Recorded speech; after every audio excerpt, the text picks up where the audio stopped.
Hello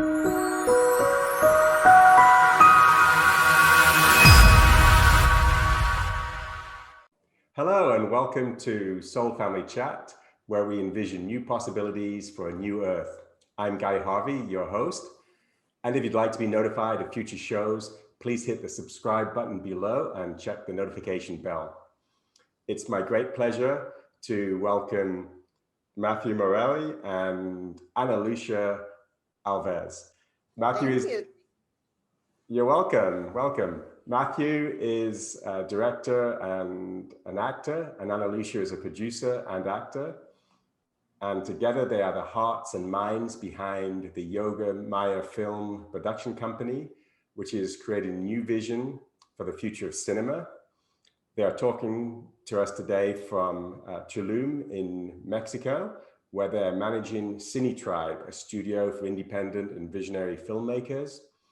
And they manage all of these projects from a Vedic and yoga themed eco-village in Tulum. And there's a lot more I could say about them, but we'll put all that information in the description. I'd just like to welcome Matt and Ana Lucia.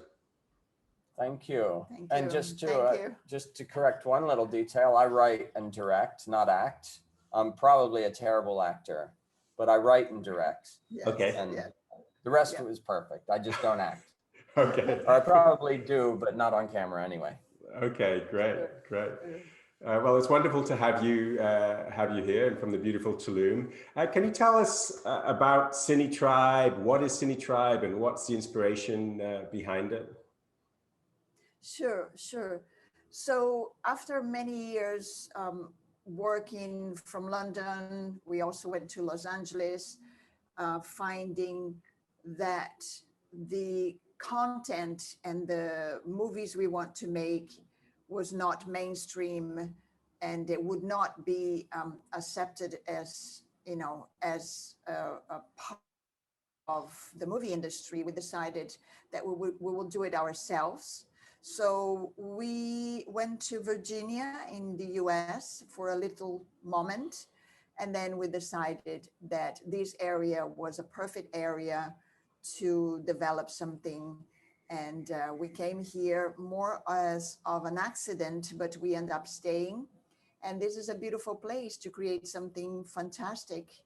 And we have a wonderful partner here. So we are creating this from this part. Yeah, sometimes life throws up unexpected turns that looking back are obviously arranged and perfect. Yes. And ending up in this part of the world was one of those.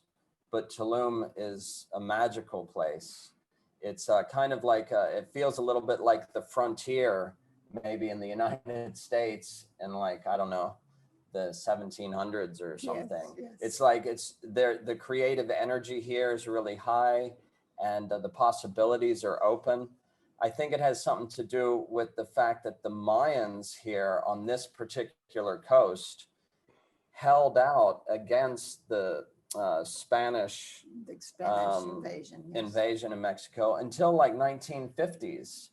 So although the Spanish came and took Mexico in the 1500s, this coast remained kind of untouched. And so there's a magic here in this part of the world. It's a perfect place to begin a new community based on higher consciousness.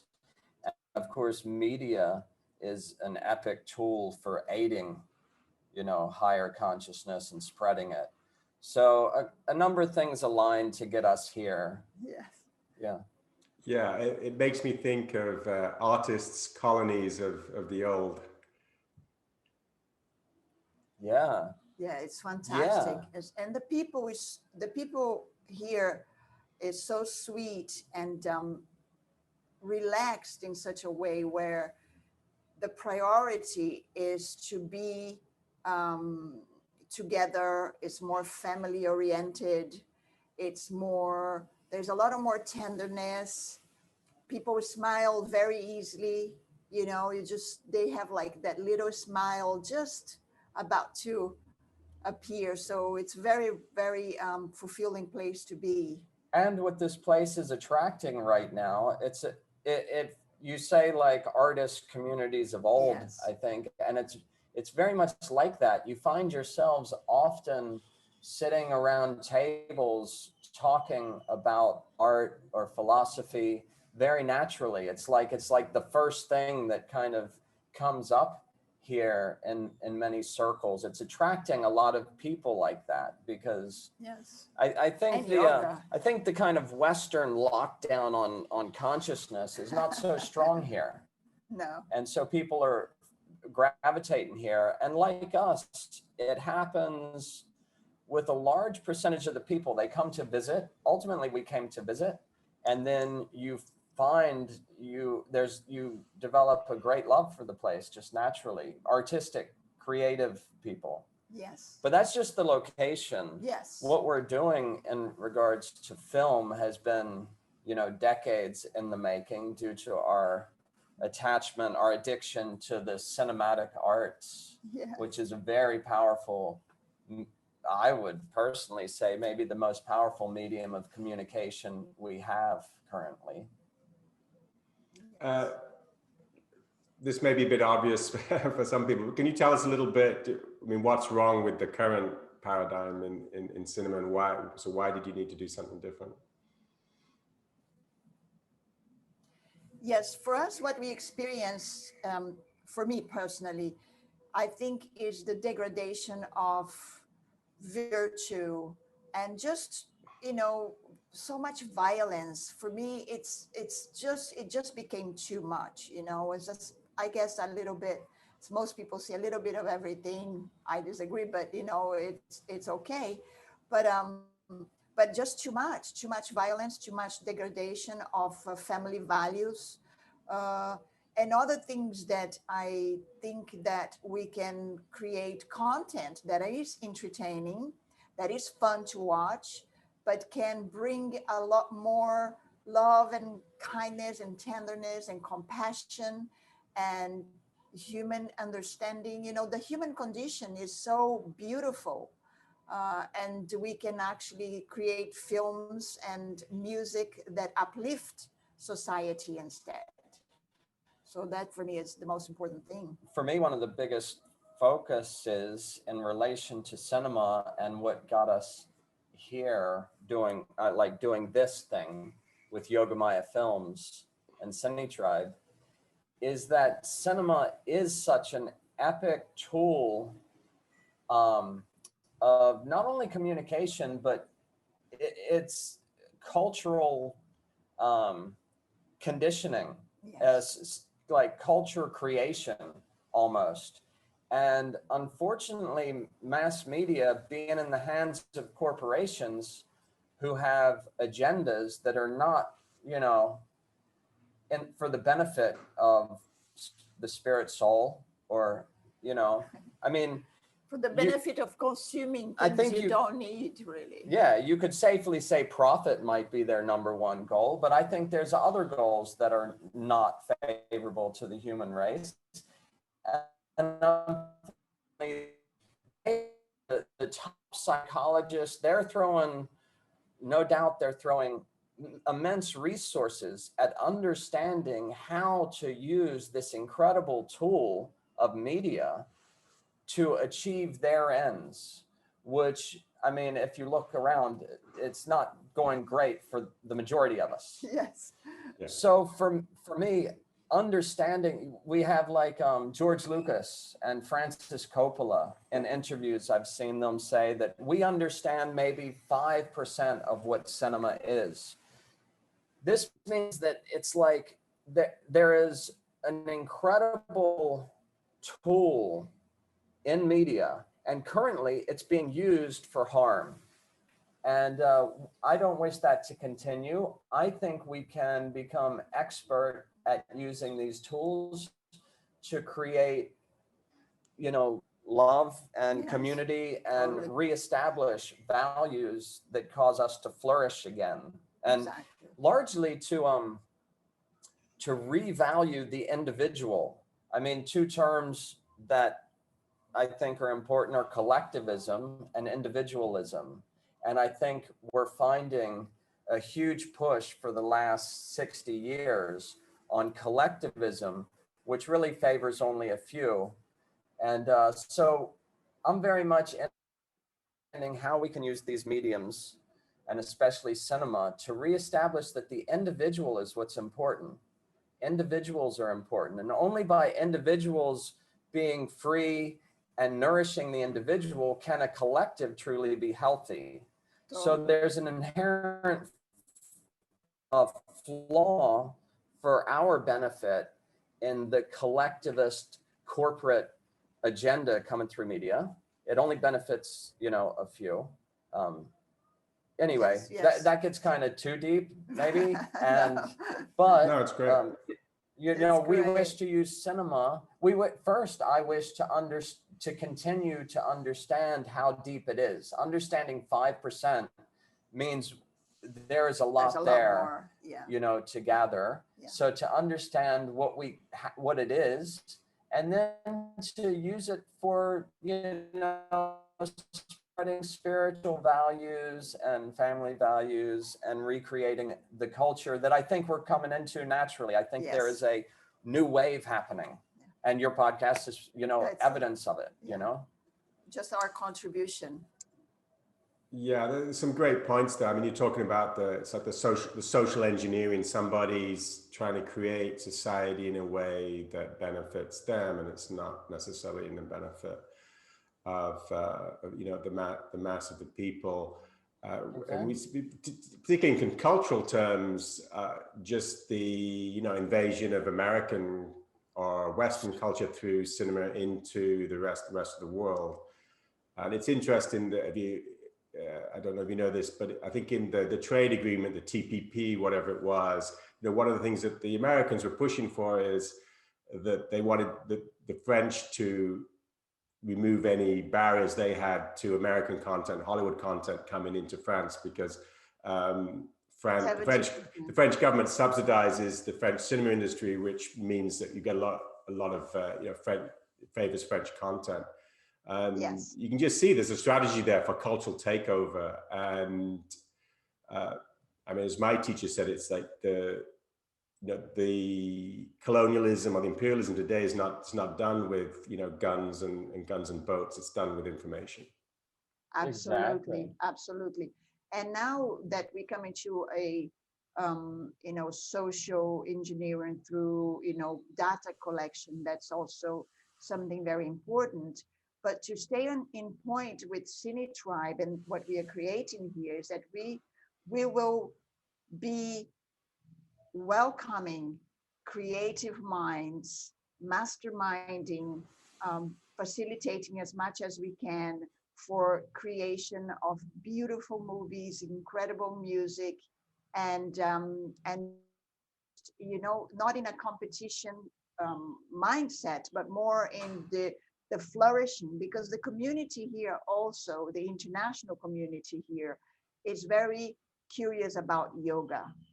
And so it became, I think, Tulum, it became famous for the wellness and the yoga, and people that we are associating here, they are very inclined for that understanding. So it's a wonderful place to gather and just create this beautiful community, an eco village. We have certain things with people here that they have ancestral seeds, just organic. I want to have at the eco village, we want to have a food boulevard that everybody contributes and eat from. Water is there because we have a cenote, 2 of them.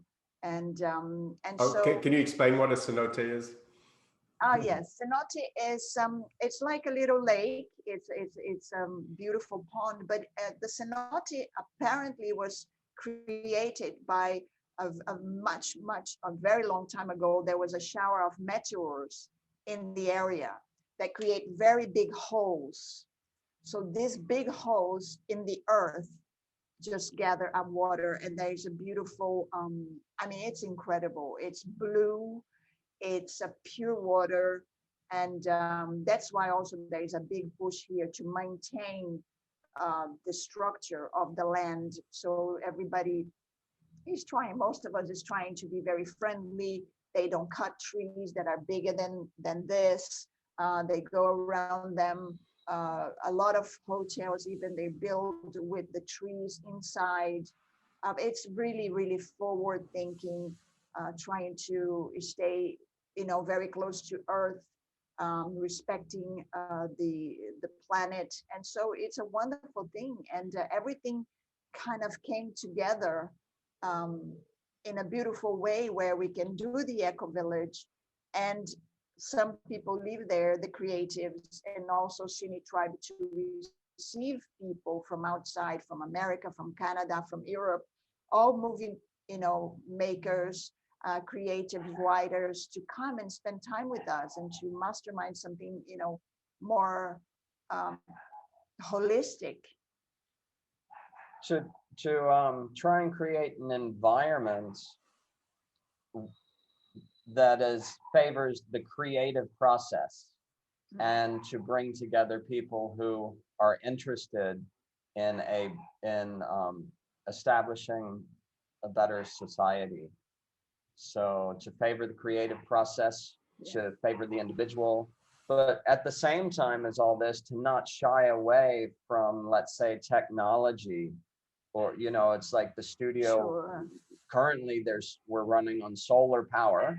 Currently it's at like 70% build. So we're not in full operation yet, but we've got solar power.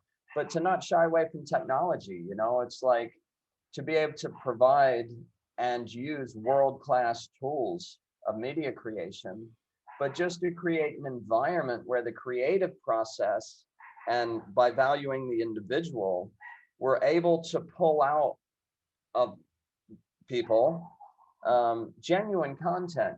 This is one of my big gripes, I guess, is that content is motivated on a corporate level, whereas I'd rather see it motivated out of individuals. So you have, so we're trying to cultivate a community here where the individual is just experiencing life and translating that into creative works. There's no middleman or agenda, so for me, that's really the future, and that's what we're doing. Yeah. Many people that I know from the past, and even we met right now, their complaint is that even when they are working at the highest level, a friend of mine is like a Marvel, sorry about the dog, I don't know if you can hear it, but the neighbor has a little yeah, that's fine. So he works for Marvel, and he is the top action direction stuntman, and he's frustrated because sometimes he can't express himself the way he wants to. A musician, also a composer, has spoken like that, and they don't want to feeding anymore into this dark agenda, so they can't wait to have this here and come. And I believe so many people will do that because it will be their artistry, their mind, and holistically they will be accepted, and there is a conversation. It's not like a top down where it's like military style where you do as I say and you can't contribute, because for an artist that is really hard. If you can't contribute, you can't flourish, you can't grow by making mistakes even, which is okay. So currently in Hollywood, the agents, who are kind of doorkeepers, gatekeepers, the agents give their clients a list of subjects that, let's talk about writers, which is where the content originates. The writers are kind of given a list of what they're looking for. So the question is where's that list coming from, and why are we focused on this list? Why can't the writer be writing what inspires them in their heart? And then the other aspect is on the viewer side, on the the customer. I truly believe that the viewing audience for movies, I don't believe they want this many superhero movies, for example, or they're, it's like everything is militarized, or it's like Or So- great so- material, which is, you know, Yeah, hammered well, out yeah. constantly. So I had a sci-fi script that Ana got to some old friends of hers that have like a first look deal with Warner Brothers, and their comment was they love the script, but it's too intelligent. Warner Brothers doesn't want intelligent movies, and their task is just to feed the beast, Yeah. was their words. Their Yeah. term was, our task is just to we feed the beast. We like your script, but it's too intelligent. And so the industry as it currently exists will not allow The flourish. genuine voices to come through. So Very rather than try to, you know, get our foot in the door and try and make something work, you know, which for many years we experienced the futility of that. Yes. Why not just put that aside and get busy doing what we want to do and cultivating individuals who want it? And I think the large majority of people actually would prefer it. And the viewing audience, I believe, is there for genuine artistic creation. We're not talking art movies that you might find Yes. in, you know, galleries and stuff. No. I think the audiences are there for genuine movies Good born movie. out of the individual. I mean, the 70s was quite good for that. There was a lot of big budget personal movies made in the 70s. It was a great decade for cinema. The 90s also had that. And generally these waves of independent cinema that becomes mainstream are born out of the industry becoming so corporate that people can't take it anymore. Exactly. Yeah. It And happens a so few the times. 70s was born out of that. You know, Easy Rider kicked off the idea that, oh my God, audiences are there to hear just what people have to say. The 90s was the same. And I think we're coming into territory now where another wave of independent voices I think the biggest wave are is coming desired. now. Yeah. And then maybe if we establish it strong enough, it won't be bought up by the corporations and stifled within 8 or 10 years, which is what happens every time. Yes. You have Well, to I think stay that, strong. I mean, something that we have now that we've never really had before is, you know, a global distribution system through the internet where Sure. if you create this kind of content, you have other avenues to get this content out to people, Right. rather than just going through the mainstream system. Absolutely. And I believe the public, the audience is so much smarter now because they are thinking more for themselves. They're not feeling so good. And what we want as human beings is just a natural thing of existing in this platform, is that we want to feel good. So people are becoming smarter and saying, well, that didn't make me feel good, so there's something wrong with it. So they're looking for other things. A lot more people I see are abandoning social media, or worse, like if you don't abandon social media, but you are a influencer in a good way, you are removed. So Yes. people are becoming much smarter, and they are thinking, okay, there's something wrong here. I'm going to remove myself. And they're looking for great content. They want to watch movies. They want to be happy. So, you know, it's just a consequence also of the pressure that we've been under for quite some time now. And I'd like to mention just very briefly that sometimes I hear people who may be aware of the culture creation element of media, but they think watching a little TV, you know, I watch some episodes of TV and it's like innocent. And I just like to point out that the same corporations are behind all of Yes. that. And not only corporations, but, you know, it's historically documented that organizations like the CIA and, you know, the Pentagon are involved in the creation of content that we see, not only in fictional scripted television and movies, but fake news and not the current term of fake news. They've kind of turned it around against people. Like they do with everything. You know, yeah, it's like yeah. all of this. Yes, yeah. Suddenly it's been turned around, you know, but all of this media coming out of major corporations. That's one of the terms I've adopted is unaffiliated. You know, we're interested in unaffiliated individuals.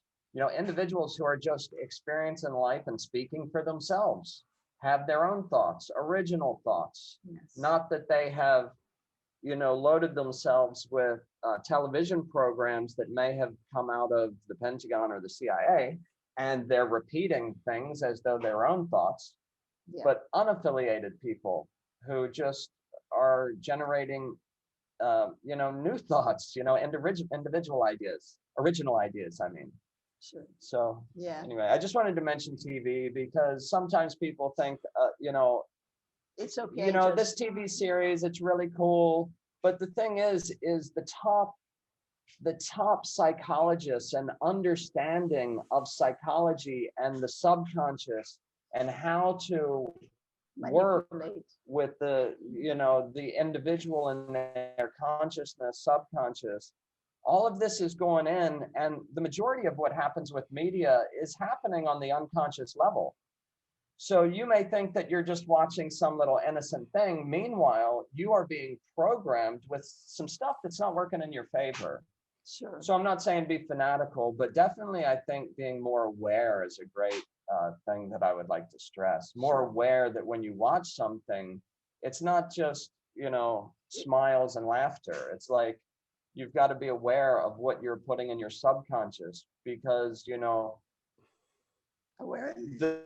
the trend of The Secret, which came out of the new thought movement of the 20s, which then comes from India, of the ancient Vedas, where we focus and what we focus on and what we load our subconscious with has an intimate connection with the reality that's being created in front of us. And so I think that is the important connection for me, to understand that your subconscious is being loaded with ideas that are then being incorporated into the reality that you are creating. And it's not your ideas. And I like to mention, because Mathew has really researched a lot and he created a website. It's called Cinema in the Psyche. He's going to write a book, cinemainthepsyche.com. Yeah. And so these things are being explored there in some audios that, you know, if anybody wants to hear it, it's very interesting how bypassing your discerning ability, ideas are implanted in your subconscious mind that you are acting out of, but you're not aware. So awareness, and that's why meditation and you know, other things that we are also working on with like the healing arts and everything. It's like what you consume will practically consume you and then be expressed, and you might not even be aware of. It's like, it's, you know, it's a constant loop. So that's also something to look into. So I tend to kind of be on that side of things. Ana tends to be more external in her, you know, networking, and you know, we have our particular skill sets and attractions. This is you talking more than I have heard for a whole week. That's a good thing. I mean, I really like that. I really like that Cine Tribe is both physical and virtual, that you've got this physical space in Tulum and people can come there and you can be together and have that mastermind. And then you have, it's also virtual, right? That Cine Tribe exists in the network, and people can network and we are building together. It now. We are 70% done with the physical venue. I'm hoping in the next 5 months it will be finished. So we will have also what we want to do. It's very trendy thing here is that we have one artist sometimes rolling. They stay a month or two, that, you know, depending on what they're doing, that we call resident artists. They do it here, and I find that very interesting. Not because not everybody will be able to pay for the stay, or, you know, we are expecting even Hollywood friends and Hollywood players to come and experience this, because they're craving also for this, so that they can come, they can write their scripts, they can question, they can learn. And parallel to this, that's why it's so, I think it's also wonderful, is that with the community itself, you can come here, for example, to write a book, or to write a script, or prepare something, and you can have in the same place a yoga class in the morning and a meditation class in the evening, or you can learn, you know, artistry from the Mayans directly, that they will come and teach you. Maybe you want to learn, I don't know, to do the beads thing that they do here, beautiful art, or just explore as well. Not only be putting out ideas, but also learning at the same time, because I believe learning is constant in and out thing. So you can come here and explore, not only produce your work, but also explore other people's talents and learn from them, and learn from the natives, and experience, you know, different rituals and beautiful indigenous culture that they have. And it's a really fantastic, you know, thing. And Ayurveda and holistic treatments, and, you know, my vegetarianism. I mean, we are going to promote so many good things. Just you can do the work and go home healthier, you know, why not? Yeah, Take beautiful. Yes, I know we've talked before, Ana, and you have many Vedic and yogic teachers in the village, in the community. You mentioned to me that you have Vastu huts, which is sort of Vedic sacred architecture. Sure. You sure. have the Vastu bungalows. That's part of the project. We don't have. Yeah. We don't have that yet, but it's coming. We are getting a very, very good interest. So the idea is, in the eco village, is what we call today the modern, you know, version of it is the feng shui, but that really comes from the Vastu culture of ancient India. And so everything is just like the Egyptian pyramids, you know, it's the directions that where you have your door and your things.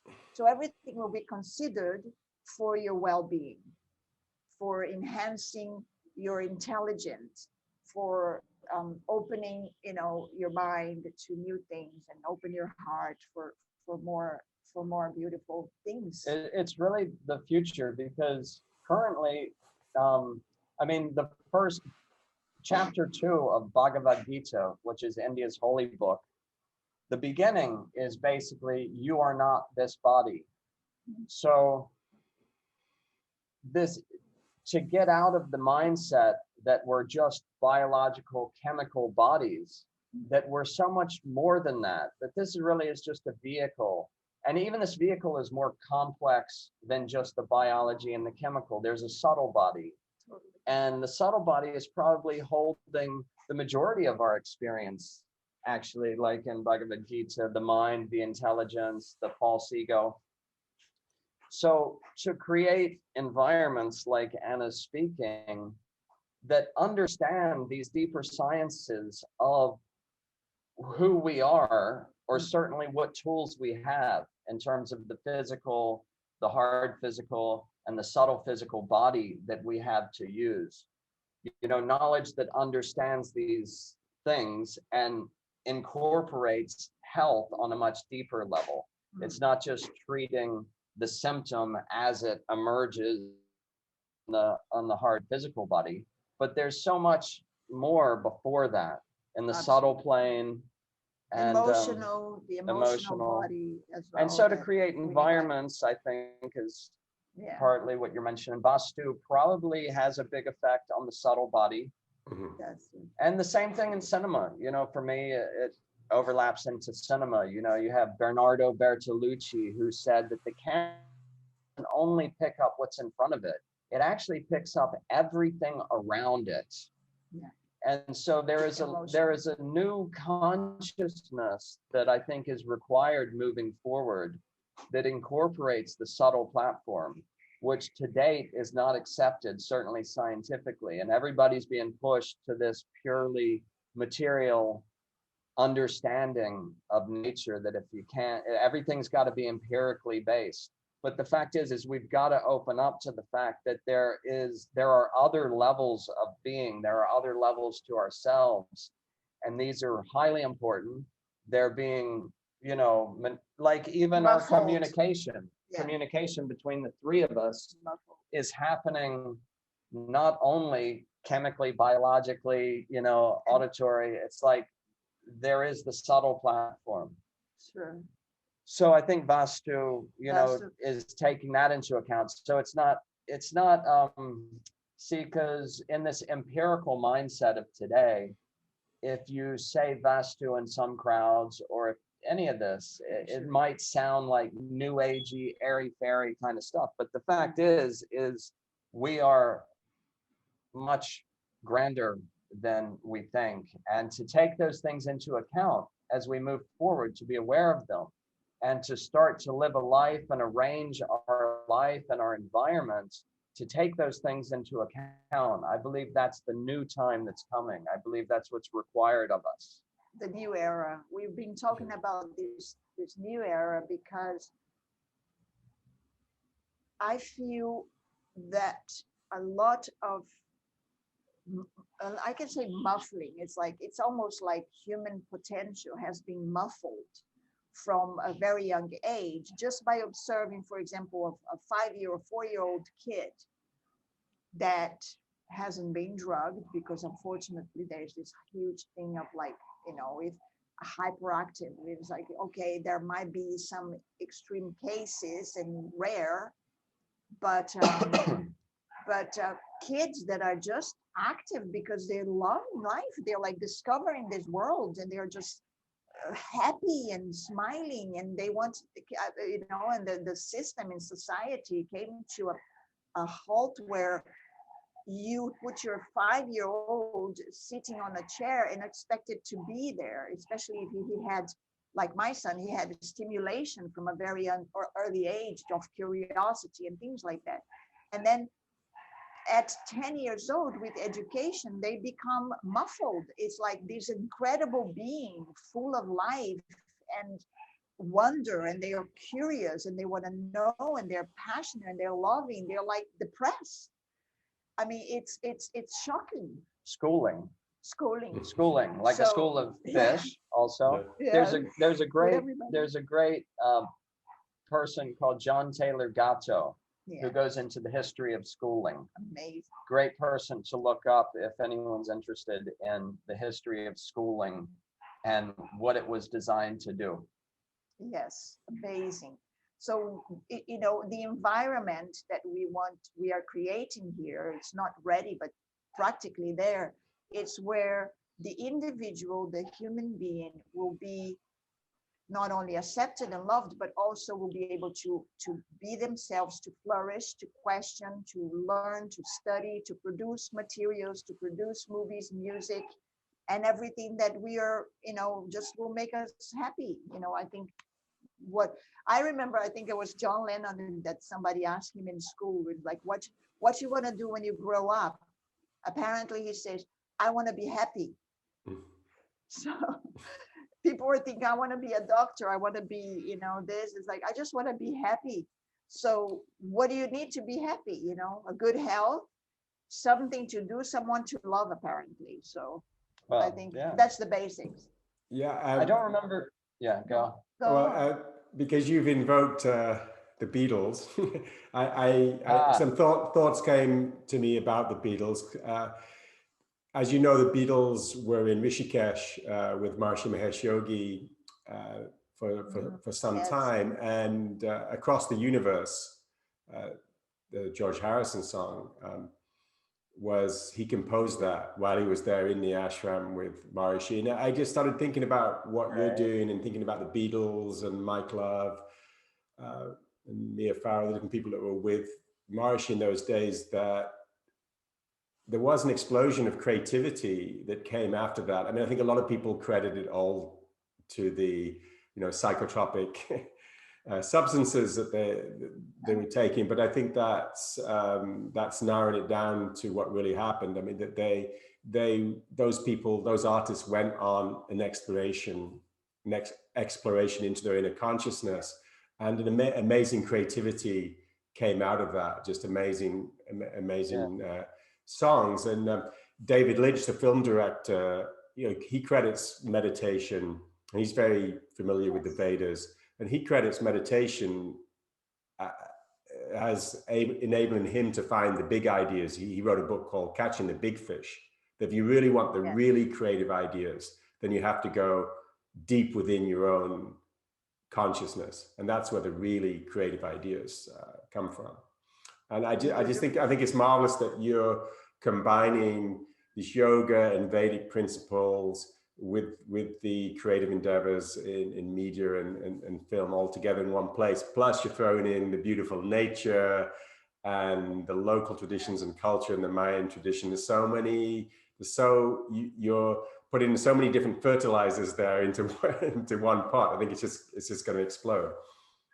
Yes, we hope let's hope it comes together as envisioned. To grab that deep fish, that great big creative idea, that's why there's a big focus with us to create a studio in a beautiful natural environment with a collective of like-minded individuals, where you have world-class tools, but the environment is conducive to catching that deep fish. Yes. So I think that's currently what we don't see in, mainstream media in Hollywood, for example, or in the studios there. So don't sacrifice on the world-class tools because we want to create world-class media. Yes. But what needs to be transformed is to allow the individual and the creative process to flourish. And so our hope is to really make a success out of creating that environment here.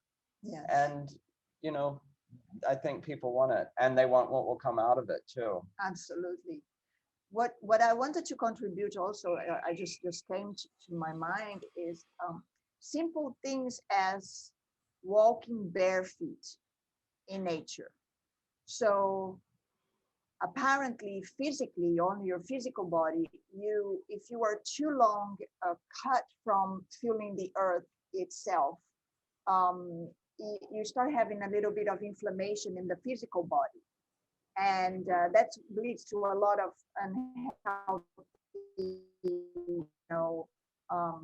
your health just suffers. So and then I found it funny because I grew up in Brazil, and being barefoot was like, a thing that you do. Is like you get home, you take your shoes off, and you go run in the nature, and you go climb a tree and see the birds.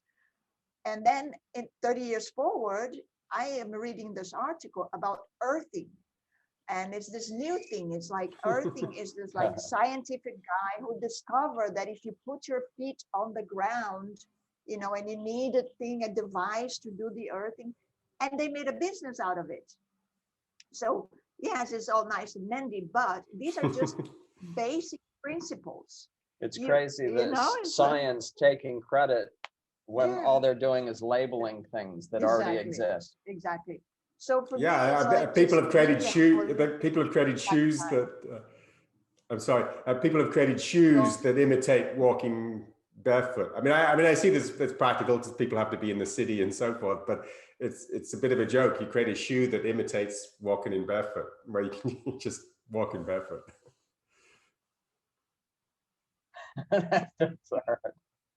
Oh yeah, I saw the other day. So this is the environment we are creating here. Is that yes, you will, when you go to the tower, because there's a beautiful tower, when you go to do your media thing, and then you can spend your time, walk barefoot, swim in the cenote, take some sun, all in the same place, and then you go to work, and then you are like hooked to the internet. it's a whole setup that you can do your work in the best condition, but also you maintain contact with real life, with real people, delicious food, and your whole system, your whole body can work properly, because we've been cut off from so many things in modern life. When you say cut off, one of the things it reminds me of is when we were in India, it was thought of as lower class to speak their native language. Yes. We met many people who were speaking English and looked down on the other native Indian-born people speaking Hindi. And that is a serious cutting off. You know, it's like people are, I don't know why, and I don't know why, because, you know, coming from America, I can certainly say that they're not, by embracing American culture, if that is even an applicable term, it's not going to go well for them. You know, it's like we were in India and talking about the subtle platform again. Wow. The subtle platform was so much more peaceful. You know, people were in general so much more peaceful internally, although externally it's quite chaotic. They're blissful though. And then we flew from, you know, staying in Vrindavan, the birthplace of Krishna, and then we fly to LA. And LA, externally, everything is like perfect. But people seem to be freaking out internally. Like no one can, you know, find any peace, you know? Yeah. So this cutting off from your natural cultures around the world, you know, ultimately, I believe we're all spirit souls, so we all have a identical Makeup. native kind of spiritual culture. But where you're born, I think, has a, or where you're born, where you know, grow up and stuff, there's a lot of value there, I believe, you know. Yes. You know, I don't think we should be wholesale cutting off from history to adopt what corporate America is spreading. Or, you know, anyway, I don't know how I got there. Forgive me. No, it's an interesting thread. In the Vedas, I think they say that in the Vedic times, traveling was considered a curse. Actually, inauspicious to travel. Right? The most auspicious thing to do is to be as close to your birthplace as possible, and that's where the laws of nature are most lively. And you were talking about language. I was just thinking the other day. I studied African studies for a while. I mean, there are 1,600 to 2,500 different languages in Africa alone. And I think sometimes what makes me sad living in America is just this feeling that this is the culture, this is the world, this is the way it is here, is how it is everywhere. I mean, 2,600, you know, over 1,600 to 2,500 different languages and cultures, and just the richness and the vastness of that is just mind-blowing. And we've sort of narrowed everything down to this monoculture. And then I remember reading about, but also it's kind of intuitive as you study, there is a correlation between the expansiveness of one's language and vocabulary and their experience. So as the vocabulary or the language simplifies, our ability to experience actually becomes narrower. Absolutely. So as the language is decimated, so is our ability to access a greater variety of thoughts, emotions, and experiences. So it's actually quite dangerous. But these kind of topics, you know, there's this idea of incrementalism. So it's like, I don't know, is it if you put a frog in water and put it on the stove, they don't realize until it's too late? I guess that's an example of incrementalism. Yes. So they will be cooked and without people in general were not aware because of the small incremental steps we're not aware of the narrowing of our lives and our experience and the decimation of value and culture. And it's happening kind of too gradually for us to really understand it, but it's vital because we'll end up being the frog in boiled water. Yes. Yeah. And it's I mean, go ahead. Well, I like that you brought up this principle of incrementalism, and I think that it also works the other way. And that's what I like what you're doing. And this is what this show is about, exploring new possibilities for New Earth, because everything that we do incrementally in the direction of being more aligned with nature is also having the reverse effect, and it's building that. And I think that there's some people feel like, you know, what's the bother, because it's just, you know, it's just a drop in the bucket. I mean, how many eco-village, if you look at the total number of people in the world living in eco-villages, it's tiny, but every eco-village is a model for other people to follow. It's just, it's an incremental step in the direction that we want the whole of humanity to go in. And that's why I'm very keen on hearing about communities, because it is the future. And if no one models it, no one's going to know how to do it. A lot of my audiences are younger people on Twitter, and I know they're thrilled when they hear about people living in eco villages and living off the grid, and most of them want out of the city. Yes, yes, including myself. And what you're doing is you're creating a vision of possibilities for these people. So I'd like to share a lesson I learned some months ago, because we started a mastermind group virtually online to bring together people to you know, to try and work towards creating a better industry, right? For example, media. And it lasted a few months and broke down. But one of the lessons I learned that's so important, I think, for communities moving forward and just for coexistence, we have to better appreciate the individual. Individualism is vital. And one of the great elements of it is to appreciate each other, even with differences. So we're kind of in a time where differences are causing fractures, but to embrace being an individual, you have to allow others to be individuals too. And so a great lesson I learned, and one of the things that caused the breakdown, is when there's a difference of opinion, it's okay. Actually, you know, that's what individuals do. Individuals means that we differ in many respects. And so I think that the future really involves acceptance and coexisting with people who may not agree with you, but it's okay. They don't have to. You know, what's important is that you are flourishing with what's true for you in your heart.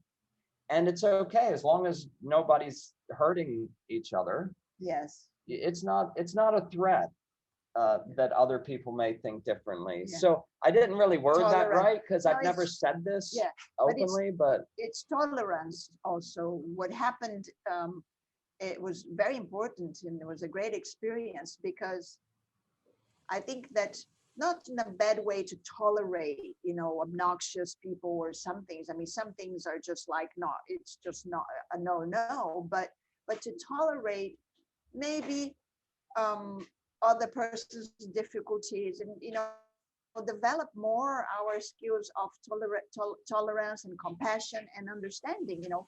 And a person can disagree with you today or yourself, and then looking deeper, and that's a hashtag that I used a lot, look deeper, is that you will understand. There's this beautiful story I'll share very briefly. There was they shared this with me in London sometime. Apparently there was this man with 3 kids in a train, and the kids are just like havoc and screaming and breaking everything, and the father is just like looking in the emptiness and like, you know, not doing anything. So society in itself, it's like, you know, you have to control everything and control your kids. So somebody said, don't you see your children? They're crazy, they're making so much noise, breaking things, they're upset, they're upsetting everybody in the train. And he says, oh, I'm really sorry, I didn't notice, we just come from their mother's funeral. So you don't know. Yeah. They should say, we don't know what just happened just before they met you, just before they you know, encountered you in their life. So to have that openness and that you know, from the heart, and to say, okay, you can ask, you can say, what's wrong? Is there anything I can do? And more this relationship where tolerance and compassion. And I believe that the social media has created unknowingly people, they don't know they're radicals. They don't know. They are just full-on radicals on their opinion, and they don't even know they're radicals. There's an idea that people should think like you. People, like, I think the false ego has this thing that they're just looking for confirmation that, you know, so there's this idea that ideologically I need people to think like me. And I think that has to be done away with, because to value the individual and to flourish as an individual and to be in a community of valuing individuals, it's not required that people think, even believe what you believe. It's okay. And it's okay. I think that's what I'm trying to also say. It's okay. It doesn't mean that there needs to be a breakdown of a relationship or a breakdown of a community. I think differences should be valued, you know, because that is the opposite of collectivism or, you know, communism or tyranny. It's like we have to get to a point where it's okay to be an individual, and it's okay for you to be an individual too, and we can coexist happily. Yeah. Basically, for me, is also, as long as there are constant improvement and you know, in oneself. For me, for example, I like to learn and to understand and improve myself because it makes me happy.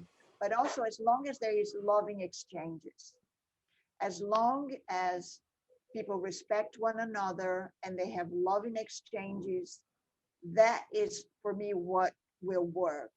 It's, you know, just somehow, you know, figure out like, how can we just exchange things, services, ideas in a loving way. It's not that difficult, really. It's just been, you know, sidelined, I think, in the past 20 years. Yes, for sure. I mean, I found that it's always possible with most people to find something that you have in common with them, that you can meet around and connect on the heart level. I mean, an easy one, for example, is to ask people, how are your kids? How are your children doing? Because most people that have children, there's that, everybody, regardless of their political views, philosophical views, ideological views, spiritual views, almost everyone that has children, has loved towards their children, and something they like to talk about. So that's something that you can always connect with people with. But there's lots of other things. I may have told the story before, but I go out into the rural countryside here quite a bit. I live in Iowa, and people live in a little bit of a different context that I live in. People hunt. I'm mostly vegetarian, but I can talk to them about the woods. They love the woods. I love the woods. And when I get on that level with them talking about the woods, we feel this connection, you know, and the flow of love is there. The heart value is there. So there's always something usually that you can find with something. And I think the thing with social media, I mean, I'm really glad that I'm mostly out of Facebook right now, is it's just all focused on arguing over these, you know, collective political ideologies. And then you forget that somebody's, you know, a master woodworker, or somebody's an artist, or somebody's dealing with disability and they've overcome this, and that they're creating this. Or, I mean, people are just doing all these amazing things, but it's all just been homogenized into this. You're a, you know, you're a conservative, you're a liberal, and then this is defining everybody, and it's just a reduction. It's reductionism. It's another element of reductionism. Yeah. That's why I'm very much interested in, like, okay, so that's how you feel politically, great. But what are you doing? You know, what are you interested? What's your craft? You know, it's like, it's fine. So you believe that, I believe this. Who cares? What's really interesting going on in your life? You know? Yeah. Yeah. We'll put all of your links in the description to Maya Films, Yoga. I'm sorry, Yoga Maya Films, and Cine Tribe. And just to clarify, Yoga Maya Films, that's your own production company. That's your projects, right? And then Cine Tribe is more the collective mastermind. Yes. Yoga Maya is kind of the production company that is holding the films that we're developing. Yes. About 8 to 10 films. We are editing now, actually, a movie, a feature film called Time to Die. It's in the website. It's a very interesting concept, beautiful movie about, you know, humanity and how beautiful just the, like you said, the everyday things, like just walking in the woods or walking and talking with someone, having a real connection.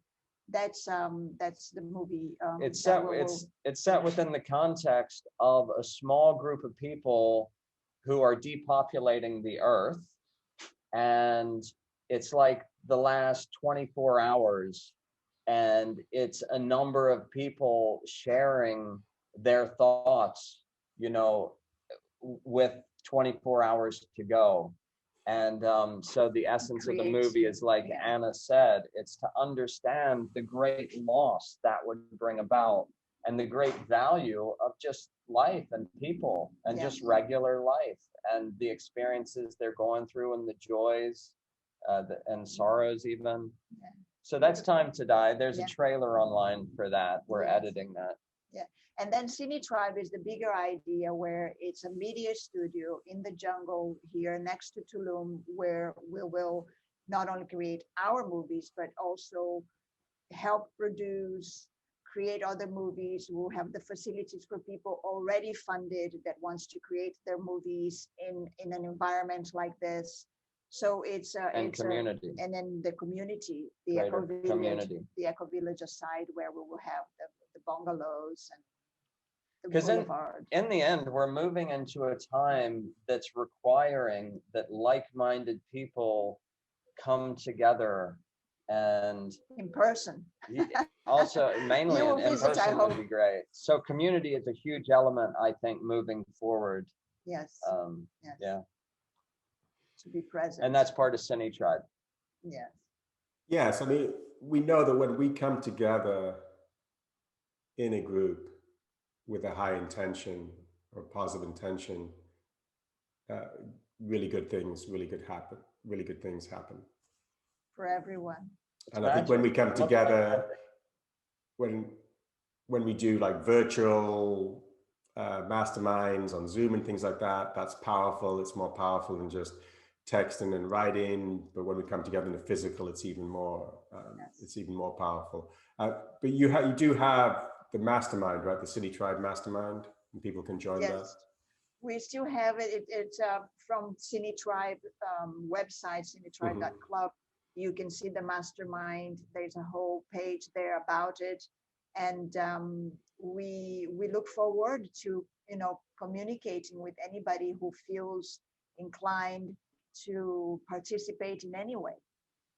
Great. So the Cine Tribe website, that's the best way to get in touch. Cinetribe.club. Yes, that's the best way. Everything, you can find everything from there. Okay, great. Are there any other projects you want to that you're working on that you'd like to share before we go? I mean, that was my last question, and it already came up about what are you working on right now, and what are your projects? You talked about the film. And, yeah. Well, Time to Die, we already discussed, but for me, what is most important now is to finish the venue here, Cine Tribe Studios. And so that's my personal baby in a way, is to find the way to finish the venue, to start receiving everybody and communicating. And I think for you, you were like in your mastermind, but then we stopped that for momentarily, and you were writing as well. You're writing a script. Yeah, I'm writing a script, but that's a personal thing. Yeah, writing scripts, developing ideas. Yes, that's what we do most of And the trying time. to gather people who are like-minded, because there's great encouragement and value in these exchanges between people. That's the idea with the mastermind as well. Absolutely. So Well, this has just been a thrilling conversation for me. I could spend hours with you guys just talking about all of these things. And I love these topics. Yeah. But when you have any time, you can visit. It would be wonderful when you can start traveling again. Yes, I would love to, and I'd love to have you back on the show again, maybe a little time in the future, and see how your project is doing. I mean, what you're creating is this space. You've created this space where such talks can happen. So we're very grateful for that. Thank you. Thank you. Good. Thank you. Great. So thank you, Matt, and thank you, Ana Lucia. There's going to be a lot of links in the description, because these guys have got a lot of great projects. And I'd like to put the link to the little short video you have of Cine Tribe, so people can see how beautiful it is there. And a little teaser. Yeah. Thank you so much. It was really a blessing to have you here today. Well, thank you. Thank you. Have a great day. Thank you. Thank you. Bye-bye.